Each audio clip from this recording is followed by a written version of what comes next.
Bem-vindo à taverna da Não Tagarela. Sente-se, eu já vou atendê-lo. Estamos ao vivo em mais uma live aqui no Movimento RPG. Seja muito bem-vindo à nossa Twitch, sou Douglas Quadros. Muito boa noite para você que está aí no chat com a gente. Pro Raul, né? Tá aí, tá aqui. Tá aqui, tá ali. René eu também. Tô ali no chat com a gente também. Que tá ali com a gente e aqui com a gente, né? E quem mais for chegando aí, não se esquece de dar o seu olá. Se você tá vendo isso aqui no VOD ou escutando isso aqui nos podcasts, eu preciso avisar sempre que segunda-feira, a partir das 9 da noite, nós gravamos ao vivo. Então é bem mais legal, porque você consegue participar, você consegue fazer suas próprias perguntas e não fica dependendo que alguém faça a pergunta que você queria ter feito. Então, segunda-feira às 9 da noite, galera, não tem erro. A gente tá sempre aqui. Se a gente não tá aqui, é porque deu ruim, mas normalmente a gente tá. É muito difícil a gente não tá, né, Raul? Acho que a gente falhou ano passado umas 3 vezes, eu acho. Eu acho que nem foi tudo isso, não. Eu acho que... foram poucos. Eu lembro de ter falhado uma vez, assim. É isso aí. Bom, mas hoje nós trouxemos aqui o René, né, que é outro, né, a segunda parte, a parte 2 dos escritores do Nessus, um RPG de robôs no faroeste, como eu dei o título aí carinhosamente. E não pensem que é só isso, tá? Isso é uma coisa, é tentar resumir um universo em uma frase, né? Mas, literalmente é isso. E René, se apresenta aí pra quem não te conhece, cara. Fala um pouquinho sobre o teu trabalho, fala um pouquinho sobre você aí. Olá, RPGista. Bom, René, fundador da Por Trás do Escudo, coautor de Nessus RPG, professor, e eu tenho poucos títulos na real, então é isso. Olha aí. O René também, né, como ele falou, também é do lado Por Trás do Escudo. Se quiser deixar o link ali no chat pra galera já conhecer o trabalho também, René, fica à vontade, tá bom? Show. Bom, e hoje nós vamos falar sobre Nessus, né, o RPG que nós jogamos na sexta-feira passada. Nós fizemos uma one shot, foi muito da hora, inclusive, o Raulzito participou. O Raulzito aparentemente gostou, não sei se estava fazendo uma média, né, o Raulzito é meio assim, então a gente nunca sabe. Eu nunca dou a minha opinião verdadeira. Mas eu não consegui participar, gostaria muito, mas fui chutado aí, né, porque outras pessoas falam assim, mas eu quero muito jogar, não, mas eu quero jogar. Eu falei, não, mas deixa eu jogar, não rolou pra mim. Mas, como já prometemos aqui, nós teremos uma campanha aqui na Guilda dos Guardiões de Nessus, né? Bateu ou não a meta, vocês vão ver um pouco mais sobre esse RPG a partir de abril, certo?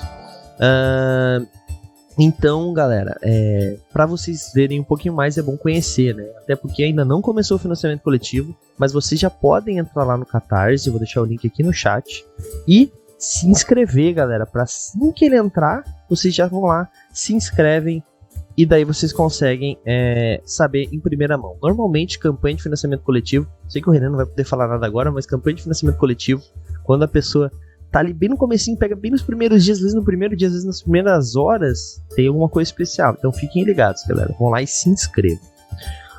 Bom, começar então perguntando pro René. Primeiramente, né, como a gente já meio que falou, vocês são dois, né? Como é que foi a ideia? Surgiu do René, surgiu do Lipe? Quem foi que teve a ideia e como é que foi esse desenvolvimento? Cara, a ideia, ela é do Lipe. O que acontece?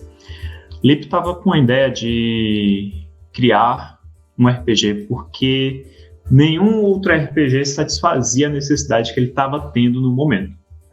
Basicamente, RPGs, na maioria, surgem assim. Sim. Eu quero jogar algo, mas eu não tenho um sistema que acoberta, e os que tem não me apetecem muito, sabe? Sim. Daí o Lipe chegou pra mim e disse, René, eu tenho essa ideia aqui e tal, eu queria essa coisa assim, o que tu indica? Aí eu te indico esse sistema aqui, tá? Não, mas esse aí eu não gostei e tal, não vai bem pra vibe que eu tava querendo. Beleza, cara, me explica direito o que tu quer. Aí ele foi me falando, eu, tá. Cara, tu tá sentado numa mina de ouro aí. Eu acho que dá pra desenvolver mais do que tu tá pensando. A ideia inicial é que o Nessus fosse um mini-jogo, sabe? Uma coisa ali de 10 páginas apenas, Tipo um RPG de uma página, assim. De Isso. algumas páginas, assim, folhetim, como eles chamam também. Uhum, exatamente. Aí eu olhei assim, rapaz, essa tua ideia aí é muito boa. Eu acho que dá pra fazer mais, hein? Acho que dá pra fazer mais. E não é que dava mesmo? Dá pra fazer muito. Dá pra fazer muito com a ideia do garoto. E de onde veio, cara, quem pode dizer isso com mais propriedade é ele. Porque, como eu disse, a ideia veio dele. Mas vem de um momento de hiperfoco dele mandaloriano. Olha só. Entendi. Então, cara, se a gente fosse falar de quadrinhos, seria a origem do herói comum, né? Tipo, tava a fim de jogar uma parada que nenhum sistema satisfazia e não tava a fim de pegar um negócio genérico e foi isso aí. Normalmente é assim que funciona, é muito engraçado. Existem outras formas, a gente sabe disso, né? Às vezes a pessoa é contratada para fazer um sistema que alguém pensou, né? Também existe essa possibilidade. Entre outras adaptações também de cenários. Mas essa eu acho que é uma das formas mais comuns assim que tem. E isso é muito legal, porque mostra que tipo, o nosso mercado ainda não está saturado, né? Isso é muito importante a gente deixar bem claro. Muitas pessoas falam assim, agora acabou, não tem mais RPG no Brasil diferente. Porra, tem muita coisa ainda pra fazer, né? Vamos lá. Bom, falando um pouquinho de como é que começou, cara. Vamos tentar. É difícil, eu sei, mas nosso tempo é limitado, a gente não tem 6 horas aqui pra falar sobre. Vamos tentar explicar o que é o cenário, porque assim, o que eu sei? Eu ainda não peguei o Fast Play, porque eu gosto de ser o mais orelha do mundo aqui no nosso podcast. O que eu sei? Que são robôs e um futuro pós-apocalíptico, né? Porque tem a cena clássica lá da Estátua da Liberdade, né? E os robôzinhos andando no deserto com a estátua. Eu sonhei com essa cena, mas eu acho que eu vi no livro isso. E então a gente sabe que é um futuro, a gente sabe que são robôs e sabe que não tem humanos e tem as criaturas mutantes. Mas o que é o cenário? O que aconteceu? O que pode se falar, vamos dizer assim? Ó, vamos falar de antes de tudo, né? Porque é uma parte que você não vai explorar muito no jogo. Você vai explorar o agora, Claro. o mundo das máquinas, né? Mas o agora tem um antes interessante também. Não se tem certeza, porque em Nessus a história ela pode ser real ou um boato. Mas a história que se conta é que o estopim teria sido uma pandemia. Só que diferente da nossa, essa pandemia já ocorreu muito mais no nosso futuro, onde a tecnologia já estava muito mais avançada. Muito, muito mais avançada. Ao ponto da humanidade ser dependente dela. E ela se tornou ainda mais. Bom, a humanidade, meus caros, em Nessus, ela é tratada meio que através dos meus olhos, um pouco. A humanidade tem que acabar. Desculpa quem não concorda, mas tem que acabar. Eu só ouvi verdades. A humanidade, ela negligenciou essa pandemia e ela era muito letal. Mas isso é só na ficção, né? No mundo real. Só na ficção. A gente não faz esse tipo de coisa. Não, aqui a gente é mais inteligente. Mas ela se espalhou de tal forma que a humanidade passou anos e anos indo e voltando em lockdowns, ao ponto de que ficou difícil realizar as tarefas mais básicas do dia a dia. Foi aí então que surgiram as máquinas. A princípio fazendo apenas coisas domésticas, trabalhos simples. Mas com o tempo, elas foram ganhando mais espaço. O que antes era apenas uma máquina que limpava a sua casa e ia buscar a comida no mercado, porque você não podia sair, agora também estava ocupando um posto de segurança de residência dos ricos, trabalhando como carteiros, alguns até atuando como policiais, enfermeiros, robôs, e por aí vai. Gradativamente, diversas profissões foram ganhando máquinas como membros de suas equipes. Entretanto, as grandes empresas viram uma oportunidade. Porque tendo essas máquinas como empregados, bom, elas não comiam, não dormiam, não precisavam voltar para casa. Era o empregado perfeito. Isso acarretou em uma onda gigantesca de desemprego, acometido ainda pela pandemia, pela fome. Aos poucos, a humanidade começou a buscar culpados pela desgraça que caía sobre ela. E em vez de olhar para si mesmos, começaram a culpar as máquinas. É claro que os governos um pouco mais competentes decidiram que as máquinas deveriam diminuir o avanço delas ou mesmo deixar de existirem. Obviamente, as grandes empresas e nações que mais se beneficiavam com isso não concordavam. E isso foi escalando até entrar em um conflito bélico. Eu imagino que todos vocês já imaginam como deve ser uma terceira guerra mundial. A quarta seria com paus e pedras, porque não ia sobrar muita coisa. Bom, não sobrou.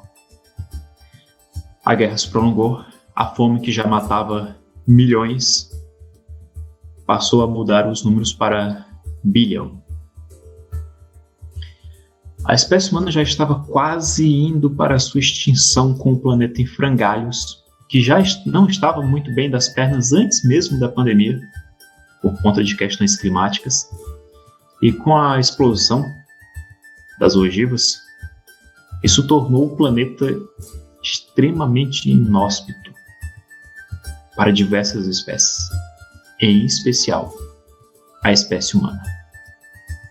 E claro, mais uma vez, ela buscou culpados, e quem elas culparam foram as máquinas. Uma caçada se inicia para acabar com todas elas, mas algo havia mudado, não se sabe o porquê. Mas as máquinas tiveram uma alteração na sua programação. A lei que antes dizia que uma máquina não poderia fazer mal a humanos, nem permitir que eles sofressem algum mal por omissão delas, foi alterada para simplesmente dizer que elas não poderiam fazer mal aos humanos, abrindo assim uma brecha para que elas deixassem a humanidade de lado e não impedissem que elas fossem rumo ao próprio fim. Elas se isolaram de todas as formas, se afastando de qualquer local onde houvessem humanos. Aos poucos, cada vez menos humanos eram vistos. As máquinas sabiam que era o fim para elas também, porque a guerra acabou jogando o planeta em uma escuridão que parecia não ter fim. Como as máquinas, na sua imensa maioria, se alimentavam de energia solar, sem receber essa energia, elas acabaram se desativando. Muito tempo se passou até que as primeiras máquinas se reativassem, depois que as nuvens negras se dissiparam. E quando os primeiros espertos surgiram, não havia mais humanos. Quando os primeiros espertos surgiram, eles buscaram reativar suas irmãs e reiniciar o mundo, de certa forma. Como os recursos eram escassos, a comunidade criada, a sociedade criada, utilizou de parâmetro uma terra que já era antiga até mesmo para a terra antiga, criando assim um modelo voltado para uma pegada meio de Velho Oeste. em busca de recursos, sobrevivência e um propósito nesse novo mundo. Entendi. Então, tipo, não se sabe exatamente o que aconteceu com os humanos. Ele teve um apagão, vamos dizer assim, das máquinas e dali pra cá não tem a parada, né? Tem um gap.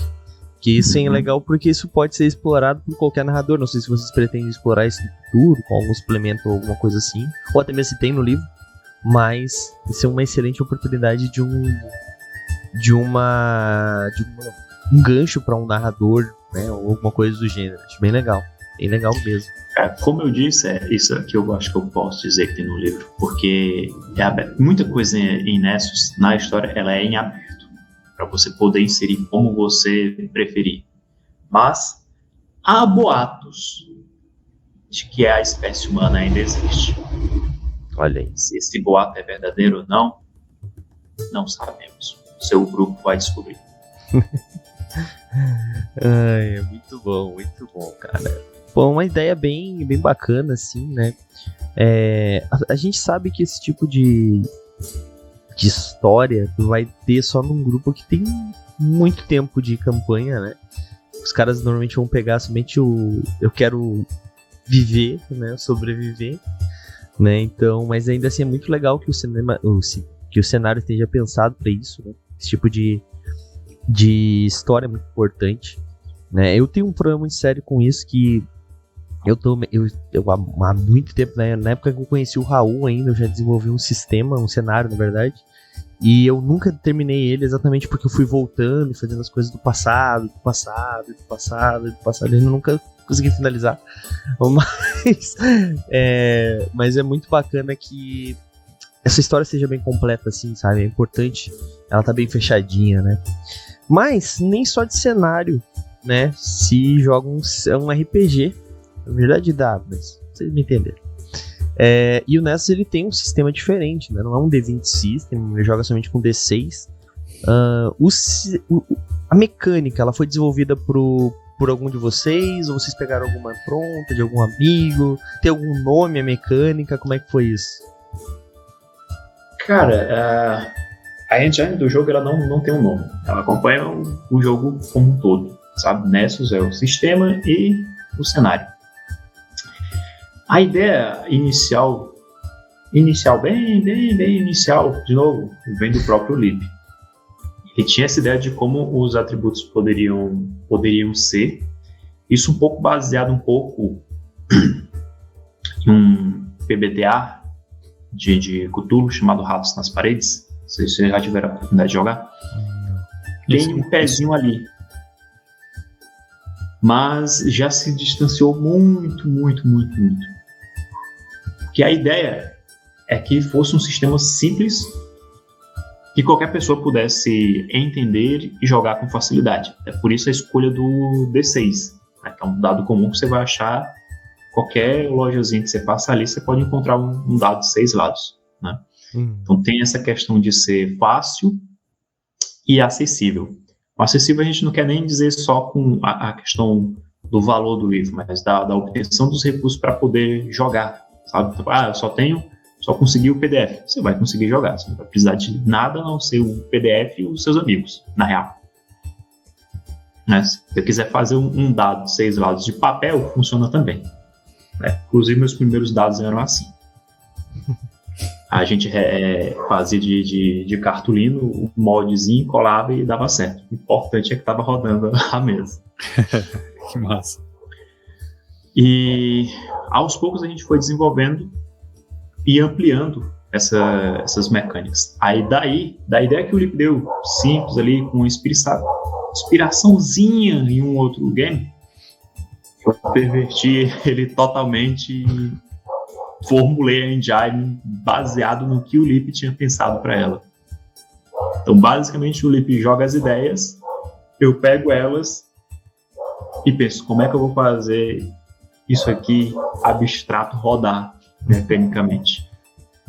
Entendi. Isso é muito importante, né? É importante que em qualquer dupla, né, em qualquer equipe, tenha uma pessoa que seja mais, né, vou dizer mais criativo, mas não é esse âmbito, né, mais como é que pode dizer, mais artística, né? E a outra pessoa seja mais lógica, né? Porque senão, se tiver duas pessoas artísticas, fica um negócio muito abstrato, né? E se tiver duas pessoas lógicas, vira GURPS.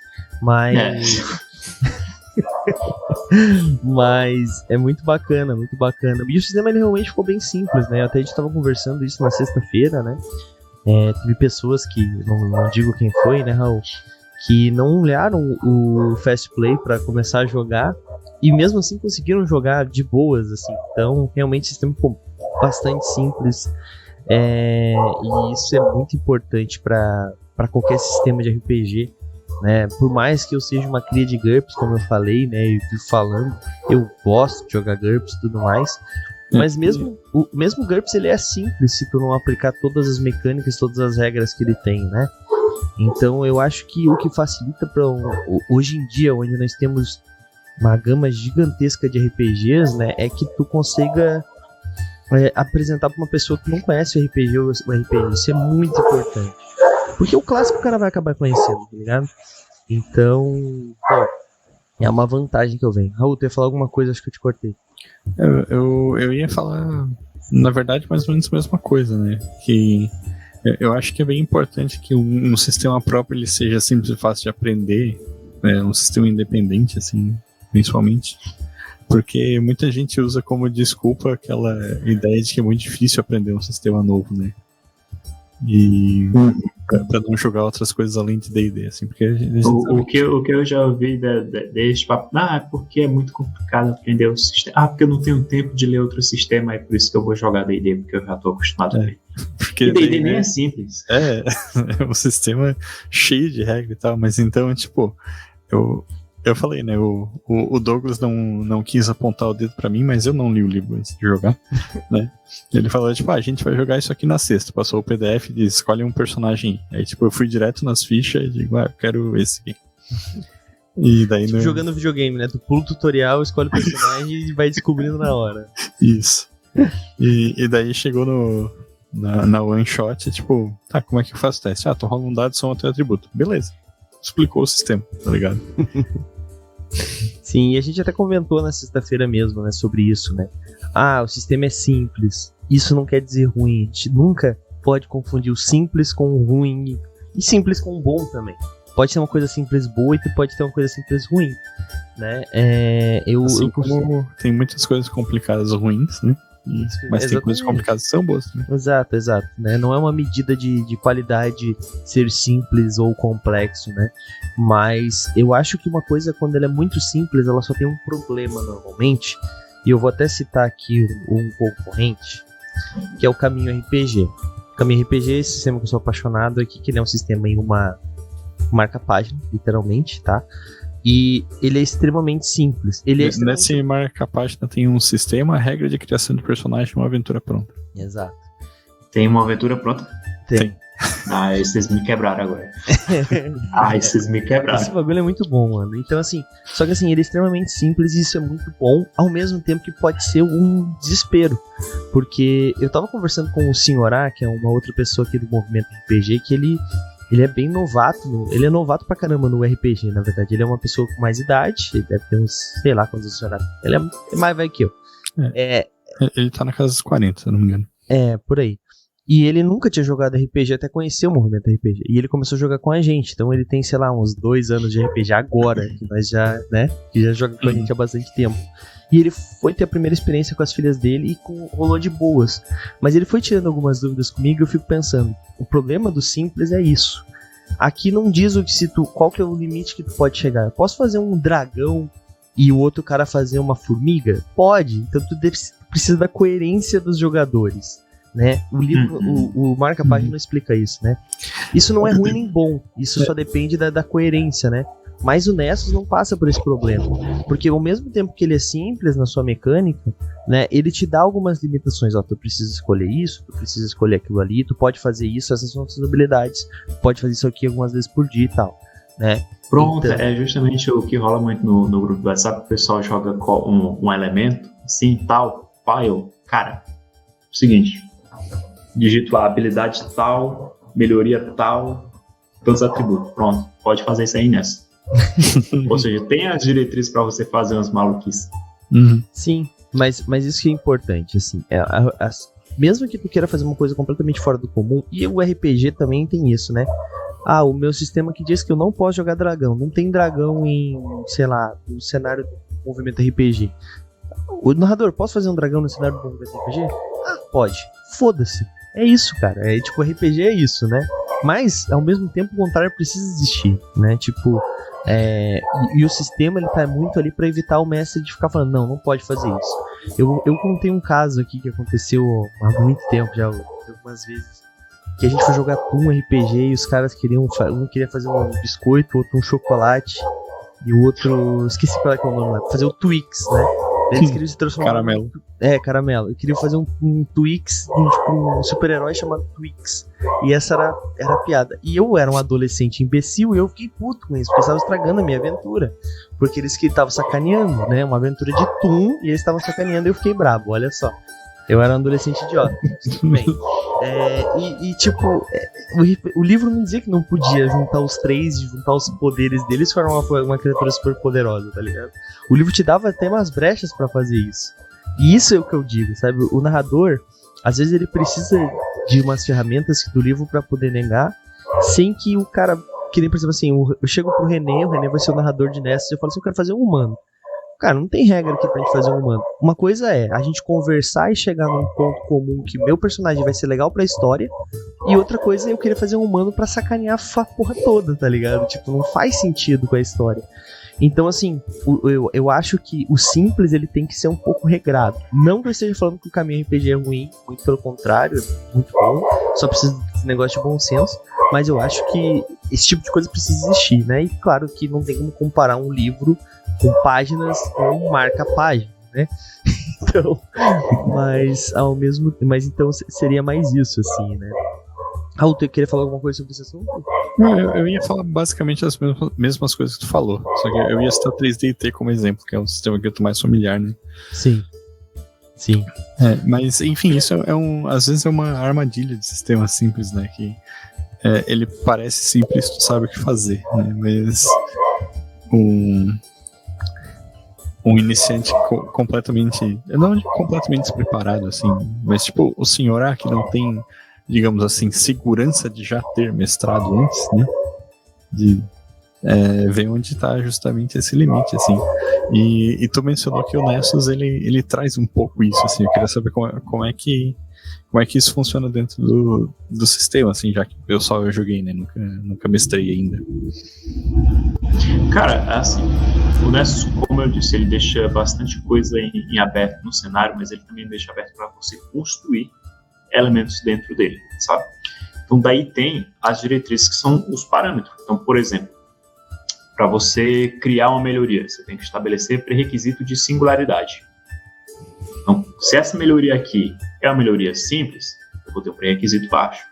Se ele é algo que muda drasticamente meu personagem, ela vai ter um nível mais elevado. Então, mesmo que você possa inserir elementos, você também tem as diretrizes para poder inserir eles. Claro, de novo, qualquer coisa pode ser conversado com o mestre, ele vai ter ali os parâmetros para estabelecer. Vamos fazer um exercício aqui. Raul, pense em alguma alteração no corpo que você gostaria que sua máquina tivesse. Certo, beleza. Eu quero que minha máquina tenha um braço com canhão na ponta, só que o canhão solta borboletas robóticas. Caraca! Tá, vamos lá. Propôs o desafio, né? O braço com canhão eu já teria como parâmetro a arma acoplada. Você precisa de pelo menos singularidade 2 para ter ela, certo? Para você lançar esses micro-robozinhos, você provavelmente teria que ter vínculos com elas. Isso já é um outro parâmetro para você controlar. Agora deixa eu lhe perguntar, esses robozinhos, eles fazem o que exatamente? Eles explodem? Eles alteram e filtram-se na máquina? Eles escaneiam o ambiente e me passam as informações. Legal, hein? Bom, tá, aí a gente já tem, por exemplo, o parâmetro da habilidade de scan mesmo, de melhoria de scan e de rastreamento. Então, daqui a gente já viu que o canhão é fácil de criar, porque eu já tenho um parâmetro. certo? Uhum. E a de escaneamento também, que eu também já tenho um parâmetro. Então já sei mais ou menos esteticamente como ele funciona, o efeito que ele vai causar e os limitadores. Por exemplo, o fato de ter o canhão acoplado no braço, isso já é uma singularidade 2. O fato de dele sair outras máquinas pequenininhas é muito mais complicado, porque você está guardando elas dentro de você. Não é qualquer máquina que vai ter isso, certo? Uhum. Então, daí você já tem ciência que o seu pré-requisito vai ser bem maior do que 2, certo? Entretanto, não é algo que dá uma vantagem extremamente ampla e poderosa para o seu personagem, né? Basicamente, ele escaneia o ambiente e ele passa as informações. Então, isso vai variar de 2, ou seja, tem que ser maior que 2, e tem que ser menor do que 5. Então, o pré-requisito vai ser 3 ou 4. Vamos lá. Disparo de escaneadores singularidade 3. Os dispositivos são ejetados do seu canhão e atingem um alcance de, vamos ver, uns 30 metros de distância de vocês, escaneiam a área e voltam lhe repassando essa informação. Eu poderia também aplicar um custo de energia para você manter todos eles em locais diferentes. Então, poderia dizer, por exemplo, que isso vai lhe custar 2 de energia. Uhum. Legal? Tá Legal. respondido. Uhum. Muito legal essa flexibilidade que o sistema apresenta, né? Isso é muito bacana. E já que eu tinha feito a comparação com 3D&T, isso é justamente uma das coisas que sempre me chamou a atenção no 3D&T, que dá pra tu imaginar qualquer coisa louca assim e colocar em termos de regras, né? Eu achei muito legal fazer esse exercício assim ao vivo, né? Sim.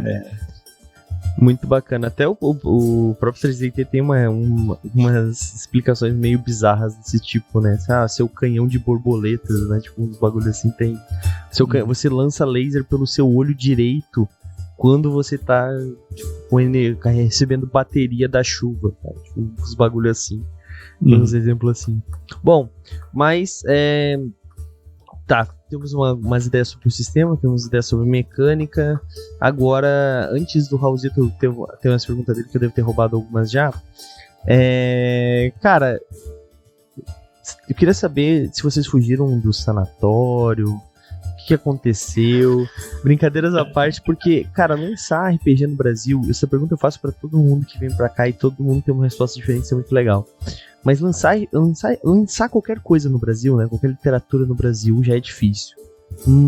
RPG é um público ainda mais nichado, né? Cara, quais são as dificuldades que vocês estão tendo? Ainda a campanha não começou, então imagino que ainda esteja aqui, ó, pau e pau, principalmente com playtest e tudo mais.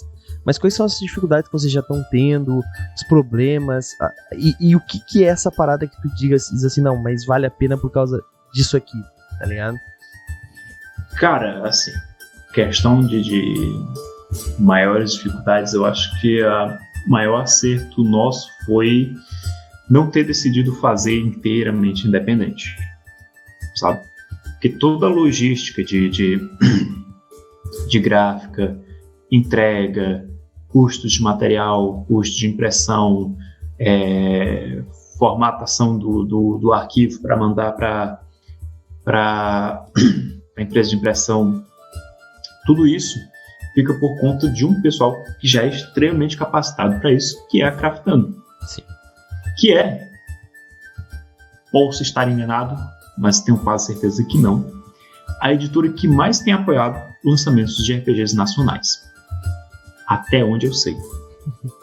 Eu não tenho esse número também, mas eu imagino que sim, porque eu acho que a Craftando são só RPGs nacionais, né? Uhum. Até onde eu tô lembrando, assim, só criações independentes, né, que eles têm. Isso é muito bom, muito legal. Inclusive a Craftando é a nossa parceira, né? A gente precisa agradecer aqui. Foi eles que fizeram, inclusive, essa ponte pra gente. Mas, Renê, desculpa, pode continuar aí. Pois é, então toda essa parte eu tenho, assim, convicção, não tenho uma certeza, não tenho provas, mas tenho convicção de que seria a mais complicada em si, em quesito técnico, sabe? Fora isso, a produção do jogo. Cara, eu não sei quanto o que o Lip poderia dizer, sabe? Porque basicamente, como eu disse, o Lip lança as ideias do que vem na cabeça dele, o que ele quer para o jogo, e eu construo elas enquanto mecânica, né? Eu acho que para mim a parte mais complicada é justamente fazer esses parâmetros que o mestre e o jogador vão poder utilizar depois, sabe? Estabelecer as réguas que ele vai utilizar para fazer suas próprias criações depois, saca? Esse canhão de borboletas, por exemplo, estabelecer os parâmetros com que o mestre possa reconstruir ele, entende? Eu acho que essa é, para mim, a parte mais desafiante, sabe? Dentro da construção do design. Com relação a fora a construção do jogo, eu acho que isso, pelo que eu tenho observado, tem a questão um pouco complicante, que são ilustrações. Por quê? Porque vai ter bastante ilustração. Já estão sendo produzidas há muito, muito tempo. E olha, são fabulosas. A gente queria ter muito mais do que já tem. Só que demanda muito tempo. Muito, muito tempo de criação. E é um processo que realmente você não pode apressar o artista que está trabalhando. Sim. Sabe? Então esse é um ponto assim que, para mim, eu gostaria que tivesse muito mais do que tem, porque as que tem fazem eu me apaixonar pela estética visual do jogo, saca? Sim. Pô, ilustração é foda mesmo, assim. A gente passa por um problema parecido aqui no movimento, porque às vezes a gente... É que assim, né? Não dá pra culpar o ilustrador, né? Às vezes a gente, no nosso caso, não dá pra culpar o ilustrador, né? Mas a gente tem as lives, a gente faz as ilustrações pras lives, e a live vai começar na semana que vem, a gente pede pra galera as informações dessa semana, os caras vão mandar na semana que vem. Daí eu mando pro ilustrador, o ilustrador tem todo o seu tempo pra fazer e tal, que é normal. Então é complicado, assim, né? Não é porque senão é um negócio que nem sabe. Escreve um texto pra mim, por mais que o cara vá se programar, é uma coisa que ele consegue tirar um dia e fazer. Ilustração nem sempre é assim, né? É um pouco complicado, é um processo, né, que demora um pouco mais. Alguns ilustradores são mais rápidos, alguns são mais lentos, né? Mas no final das contas o que importa é o resultado, né? E tipo, normalmente não decepcionam, pelo menos o que a gente já trabalhou, né, Raulzito? Mas e cara, o que tá fazendo valer tudo isso? O que tá fazendo tudo isso valer a pena? Meu bom, o que faz valer a pena é porque a gente tem um pessoal, uma comunidade que é muito amorzinho, velho. É muito amorzinho. Se a gente vai assim que saiu, o pessoal abraçou com tanto carinho, que você pensa, nossa, eu tenho que terminar isso aqui agora. Eu não tenho uma alternativa mais de deixar no canto, sabe?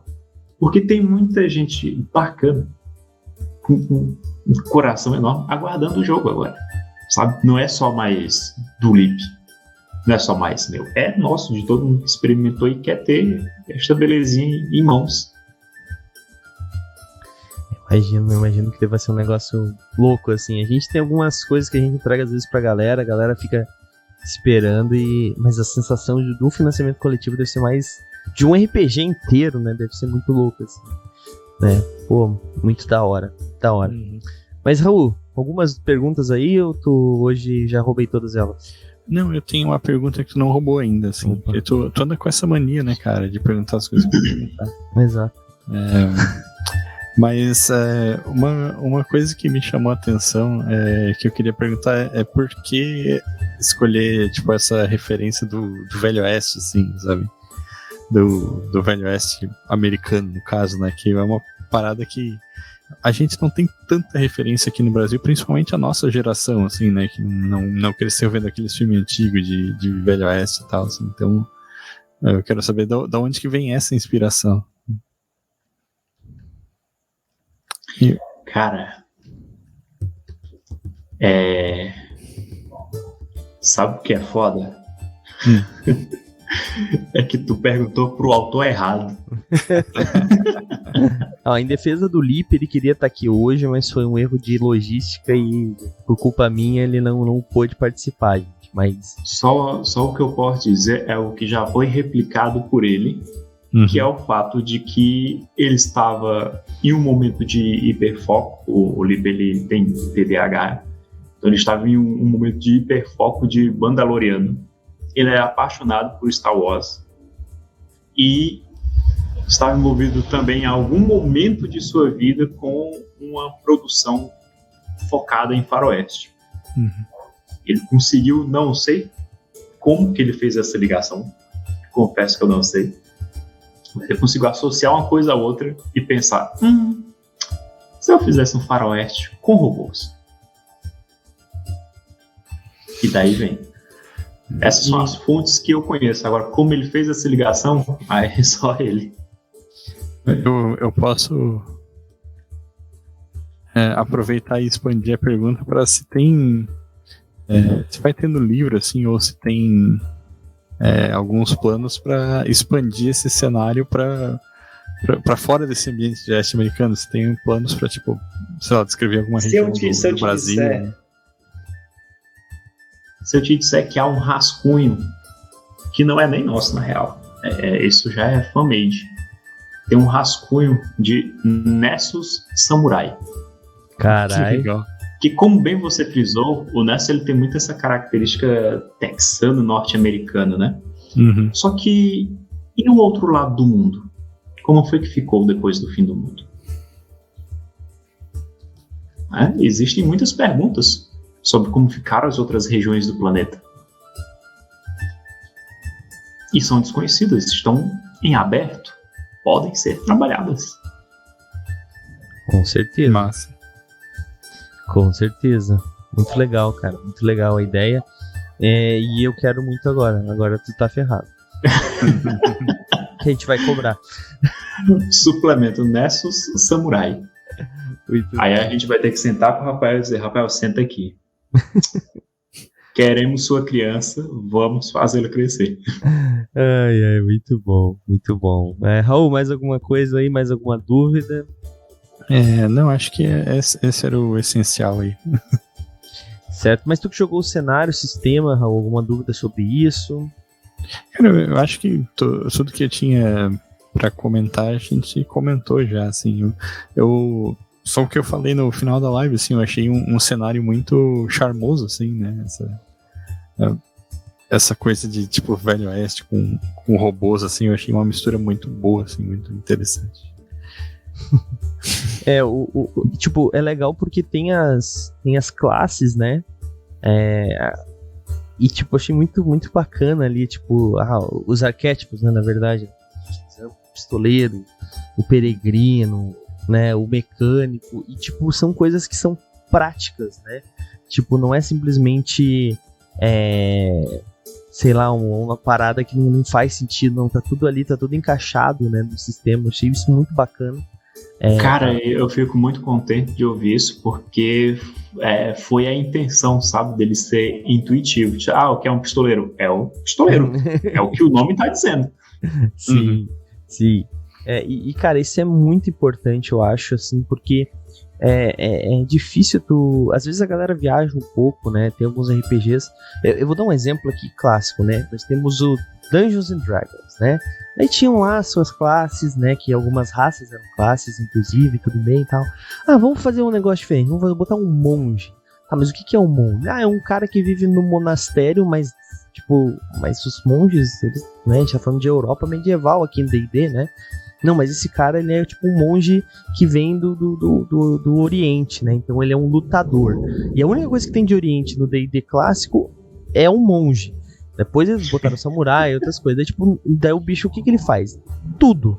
Ele corre pra cacete, ele bate bem, ele se cura, ele caminha na parede, ele tem perícia, ele é inteligente, ele, sabe? É isso que eu quero dizer. Eu acho que às vezes a gente tenta... A definição de se perdeu no personagem. Eu adoro o monge, na moral, assim, que eu sou combeiro. Não, mas eu acho que, cara, tem que ter um nexo, né? Tem que ter uma ideia ali, tem que estar fazendo sentido pra história pra existir aquela classe, né? Porque, tipo, vai ter uma classe do Nessus que é aldeão. Tipo, por que o aldeão sai pra se aventurar, tá ligado? Tipo... Não sai. A ideia é que as máquinas de jogadores sejam justamente aquelas que vão contrárias ao ideal de máquina de segurança. Exatamente. Cara, a gente conseguiu estabelecer uma comunidade aqui, vamos ficar aqui de boa. Vamos ali ver o que tem ali do outro lado. Não vamos, não. Se eu sair daqui, eu vou morrer. Pois é, e tipo, sabe, eu acho que esse tipo de coisa ela tem que ser preservada, né, pra gente ter um sentido ali, né, mas e também fazer especialização de tudo, né, tem o pistoleiro, daí vamos fazer uma outra classe pro Nessus, vamos fazer o rifleiro, porra! Aí me quebrou, Tipo, aí me quebrou. Então assim, não, cara, calma. Então eu acho que é importante ter isso ser bem pensado. Eu acho que foi muito bem da forma que eu vi. Não sei como é que vai estar no livro, então já tô dando a dica aí. O livro vai ter não um teremos lá. rifleiro. Risca o rifleiro. Mas eu acho que é importante não se perder, né? Não querer abraçar o mundo. Algumas coisas não são feitas para o aventureiro fazer, sabe? Algumas coisas eu acho que o aventureiro tem que ir para uma cidade para conseguir. Então, eu acho que isso é muito importante mesmo, né? Eu não vou dizer o que eu ia falar, mas deixa aqui. Mas já que a gente tá criticando D&D, assim, né, eu vou dizer que tem um problema conceitual, assim, também, né, porque tu tem essa ideia do jogo baseado na Europa medieval, assim, né, e aí, tipo, supondo que o teu personagem entra num monastério e encontra, tipo, várias pessoas que usam mantos marrons e passam um dia copiando pergaminhos, assim, como é que tu chama esse cara agora, tá ligado? Exatamente. Né? Exatamente. Bom, mas, vamos lá. Cara, acho que nós estamos já encerrando aqui o nosso tempo, mas eu acho que a gente tem aquela rodada final, né, Raul? Pra gente fechar com chave de ouro. Raul, começando contigo então, que jogou o Nessus na sexta-feira, tá fresquinho na mente aí. Ou se tu tiver alguma dúvida pro René ainda também, né? Afinal de contas ele criou o cenário, o sistema, aliás, né, principalmente. Mas alguma ideia aí de como convencer a galera a apoiar, por que a galera deve apoiar, ou alguma dúvida pro René pra nossa rodada final? Cara, eu acho que eu vou me repetir aqui, mas sempre vale a pena jogar coisas novas e diferentes do que tu tá acostumado, sabe? Né? Então, eu procuro sempre apoiar os financiamentos coletivos que passam aqui pelo movimento RPG por isso, assim, porque também tem muita coisa sendo lançada e eu adoraria poder comprar tudo, assim, né? Mas não dá, né? Não temos tempo pra acompanhar tudo. Né? Mas assim, eu acho que, mesmo que tu não vai conseguir convencer o teu grupo a jogar, sabe? Que é uma coisa que a gente que gosta de jogos diferentes, alternativos, a gente sofre às vezes, né? Mas, tu ter o livro bonitinho lá na tua estante, tu com certeza vai tirar alguma ideia dele pra botar na tua campanha de D&D, que seja assim, tá ligado? Então... É o que eu sempre digo, né? Pegar a mecânica de um jogo e colocar no outro é o clássico do RPG, sabe? Isso é muito importante. A minha coleção de RPG tá mais ou menos aqui na câmera, não sei se dá pra ver aí. E dos livros que estão ali, tipo, uns 25% eu nunca joguei, sabe? Mas teve vários que daí, tipo, tu vai lá, pega uma ideia do Changeling e bota na campanha de D&D, por exemplo, e daí, tipo, já chama a atenção de todo mundo, assim, tipo, caralho, o que é isso?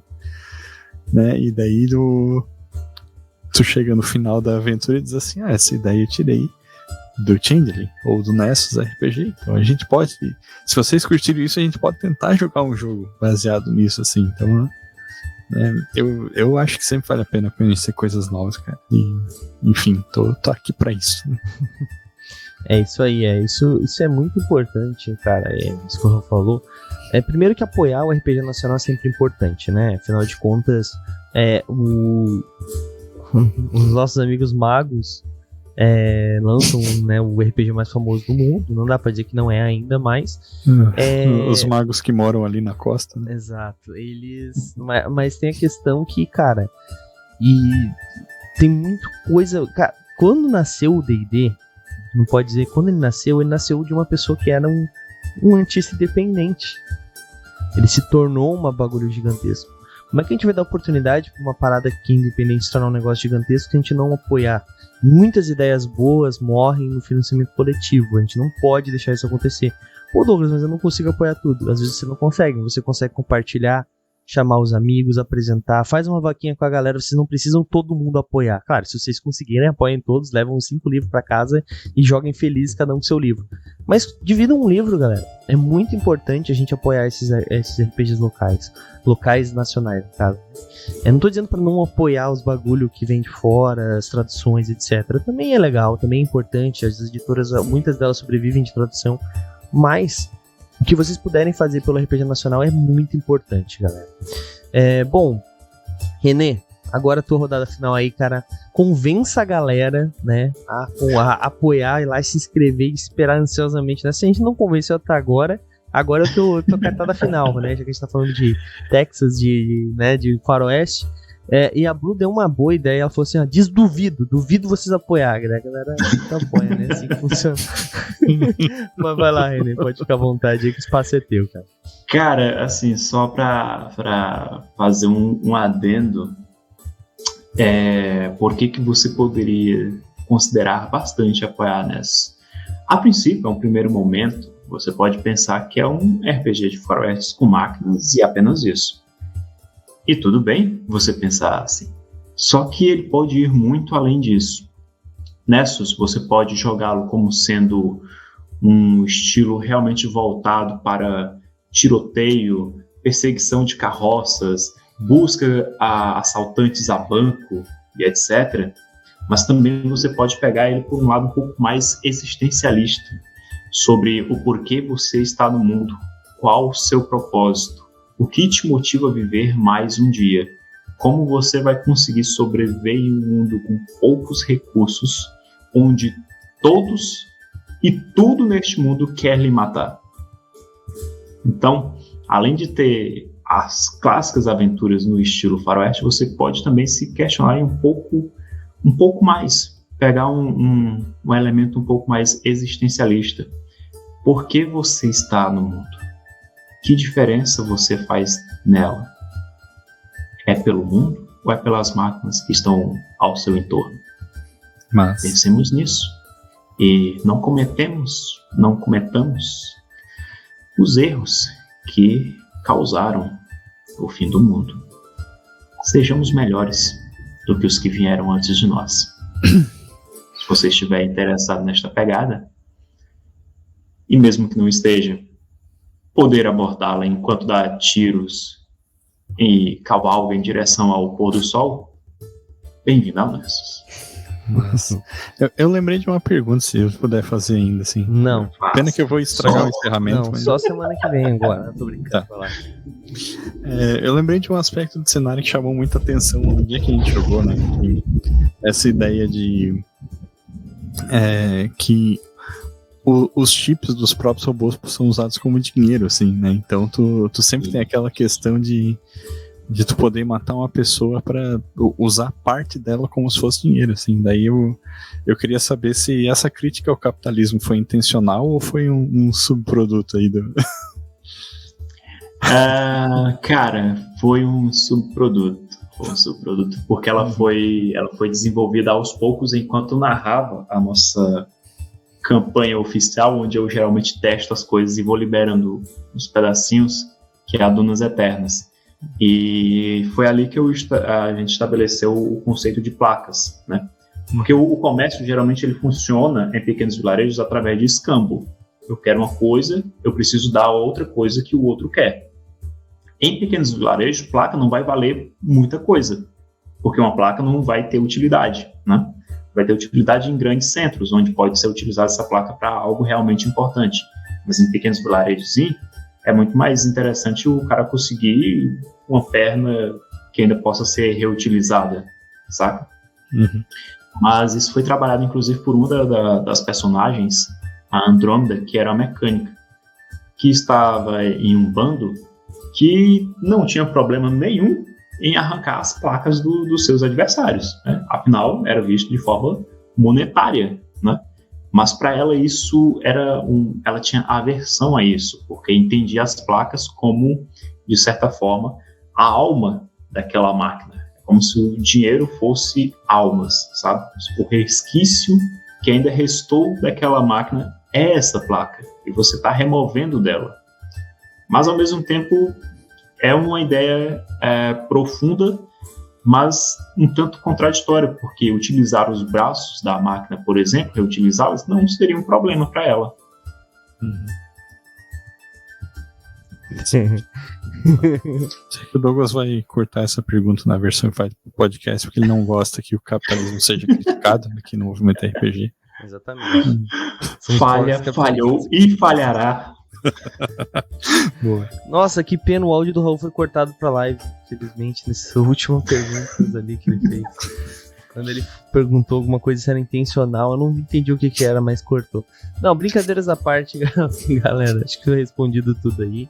Se vocês tiverem mais dúvidas, o René vai deixar ali o Linktree, tanto do Por Trás do Escudo, quanto do Nessus também, né, pra vocês entrarem no grupo, vocês irem lá, se inscreverem no financiamento coletivo assim que ele estiver online, vocês já vão poder comprar, vocês vão poder apoiar e vamos fazer mais este projeto ir pra frente, galera. É muito importante. Quanto mais RPGs nacionais a gente tem, é melhor.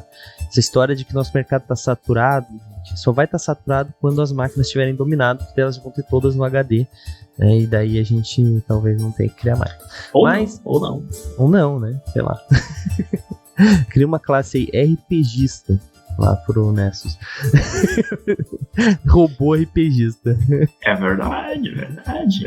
Bom, gente, de verdade, verdadeira, então, os links estão ali no chat. Se você tá vendo isso aqui, ouvindo isso aqui, né, nos nossos agregadores de podcast, repito, segunda-feira a partir das 9 da noite, estamos sempre ao vivo e online, falando sobre RPGs, diversos aspectos.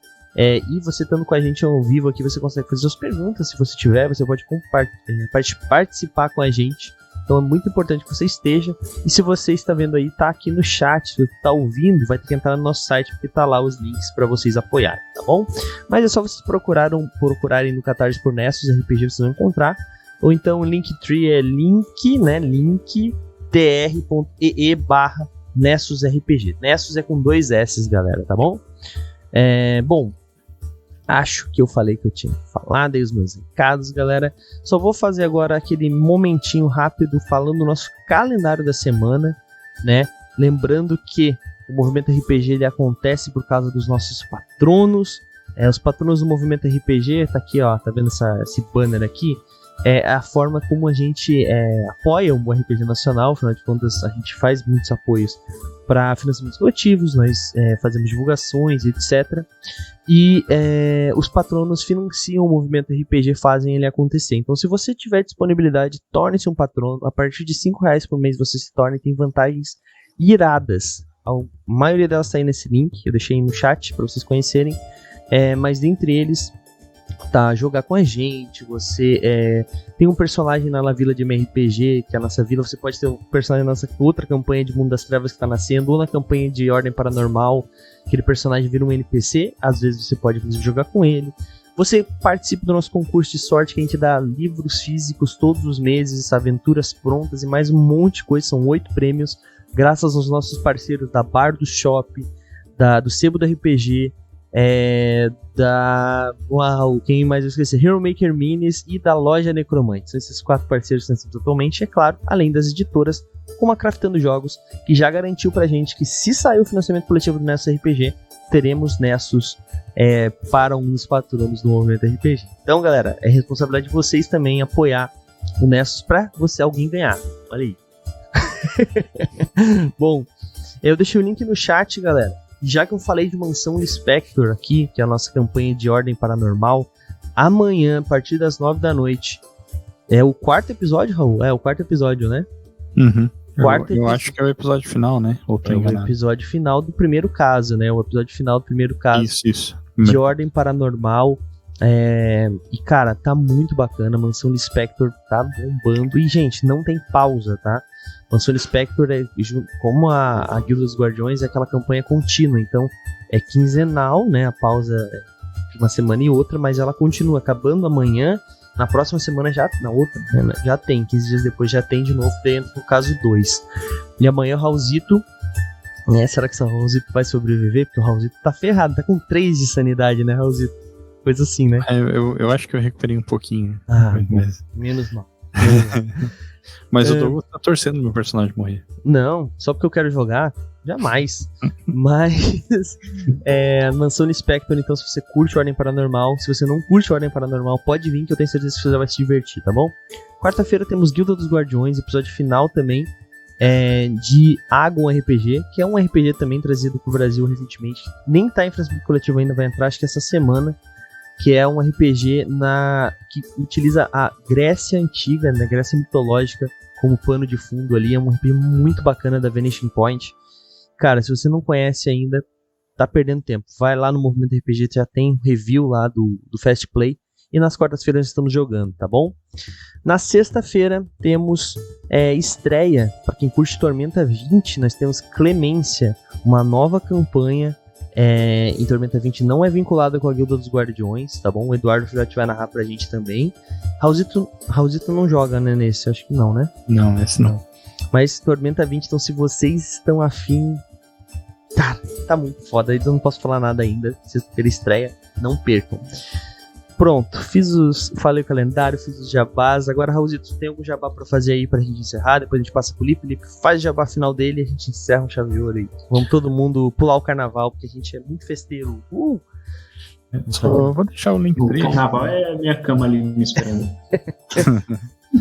Vou deixar o link aí com as coisas que eu faço. Então, se quiserem me contratar para diagramação, ilustração, qualquer coisa assim, pode entrar lá, dar um toque. Se não quiser, só dá um follow nas redes sociais, já tá de bom tamanho. Ultimamente eu tô com... tá acontecendo de muitos bots aparecendo pra me seguir, assim, eu gostaria de pessoas reais, sabe? Então, Como assim? eu não sei, cara, parece um monte de bot me seguindo, assim, tipo assim, caralho, mano, será que eu sou real? Mas... talvez isso seja influência de você ter jogado Nessus e a inteligência coletiva já lhe recrutou, sinto muito. Ixi, já era. Putz, tô fudido então. Bom, Renê, faz o jabá final também e fala do Por Trás do Escudo, o que vocês fazem, onde a galera pode te encontrar, aproveita o espaço também. Meus queridos, bom, primeiramente, liga o entry do Nessus aí, já deixa a notificação ativa, certo? Porque logo mais a gente tá chegando aí, comecinho de março, dia 19, foi antecipado o lançamento, será mais cedo. E se você curte RPG no geral, siga Por Trás do Escudo, PTDR RPG no Instagram, que é onde a gente foca as nossas energias, basicamente, mas o agregador de links também está aqui. A gente produz conteúdo de RPG e lança algumas ideias marotas, genéricas, para você utilizar em qualquer jogo de RPG que você aprecie, e não só D&D. Apesar de que nos cobram e já até nos chamaram de preguiçosos por não fazer especificamente para D&D. Gente, não é preguiça, é proporcional que a gente deixa amplo. Só um adendo, Renê. A gente também estava percebendo que a gente tem no movimento tem muita coisa de RPGs e a gente tem coisa que a gente menos tem conteúdo de D&D e não é por culpa nossa. Não é por culpa nossa, é porque a gente não achou ninguém escrever sobre D&D. Então, parem de culpar nós e o Por Trás do Escudo, tá bom? Mas, Renê, pode continuar, desculpa te interromper. Não, enfim, a gente faz de modo genérico mesmo, que é pra você poder usar em D&D, em Old Dragon, em Pathfinder, qualquer outro medieval que você quiser, ou mesmo que não seja medieval. Mas às vezes é legal no medieval, porque às vezes é uma aspira bem mágica e tal, para aplicar isso no Cthulhu, por exemplo, fica um pouco mais complicado. Mas tem lá para Cthulhu também, tem para todos os RPGs. Segue lá, PTDR RPG, no Instagram. E caras, muitíssimo obrigado pelo espaço, papo incrível, agradeço demais. E a quem estiver nos ouvindo, joguem RPG. É isso aí, galera. Pô, muito legal o papo. Eu que agradeço, Renê. De verdade, fica o convite aqui para vocês participarem mais com a gente aqui no Movimento RPG. Espero que a gente consiga esse financiamento coletivo seja um sucesso absoluto e que a gente tenha ajudado minimamente a fazer isso acontecer. Gente, agora como vocês bem sabem, nós vamos mandar vocês para algum lugar que estiver jogando RPG, né? Então fiquem sentadinhos aí, cheguem lá e falem que vieram do Movimento RPG, tá bom? Eu vejo vocês amanhã a partir das 9 da noite na Mansão do Spectre e valeu, falou! E aí, você gostou? Acesse todas as segundas às 20 horas twitch.tv/mrpgoficial.